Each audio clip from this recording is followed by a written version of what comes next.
Phoenix Drake's daughter, Mackenzie, was an 8th grader at Lynn Middle School when teachers noticed something was off. My daughter was falling asleep in class a lot, and she was always tired, and they finally asked her, they were like, what's going on? And she got scared because she told them, well, it's because it was really cold in the car last night. And they were like, what do you mean? Drake and her daughter had recently become homeless. They got evicted after a friend stole Drake's rent money. Now they were living out of a car while Drake held down a job at a call center. And I was telling them I was saving up, trying to find my own place. It was just hard because every meal that we ate was out. We didn't have anywhere to cook. I would drive my daughter to the truck stop in Vado so they could take showers and wash up for the morning to come to school and stuff like that. Once the school found out what was going on, the principal called Drake and asked her to come in right away. I was really afraid that my daughter was going to be taken away from me. And my greatest fear, of course, was that she'd end up in foster care or somewhere where someone was going to mistreat her or do something and I wouldn't be there to protect her. But that's not what happened. Instead, the principal offered to help Drake get back on her feet. She told her about some of the services Lynn offers families, like a monthly food pantry and access to a washer and dryer. And the principal connected Drake with a housing nonprofit, which found her an apartment. We went from being homeless to having our own place. They helped lift me back up. Lynn is a community school, the first one in Las Cruces. The idea is simple. Students can't learn if their basic needs aren't met. So the school helps meet those needs by supporting students and their families.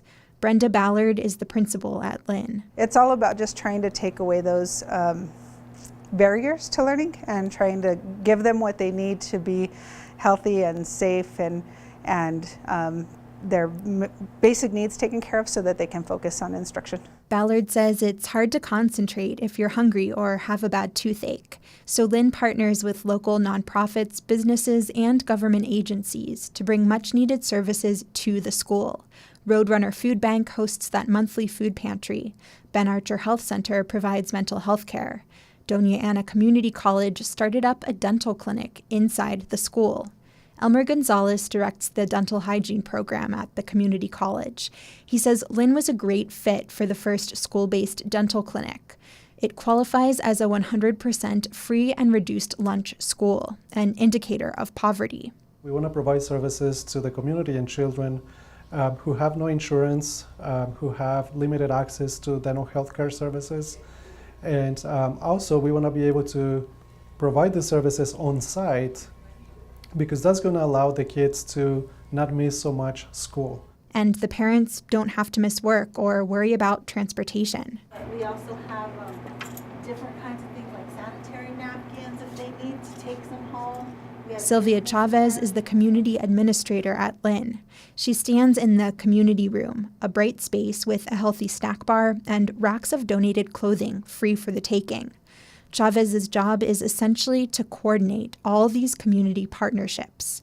Having a dedicated staff person to do this work is one of the things that sets a community school like Lynn apart from more traditional schools. I mean, you can walk into any school and there might be a parent room, there might be a place where parents can learn English. So it doesn't look that much difference. The difference is that I'm here to support that and support the staff as well, so that they're not doing all the work. I'm here to do the running around, the hunting, the listening. The district funds Chavez's position, but otherwise it doesn't pay for these additional services. The time and supplies come out of partner organizations' budgets. It isn't an added cost really for the school. NEA New Mexico's Mary Parr Sanchez is the community schools liaison for Las Cruces Public Schools.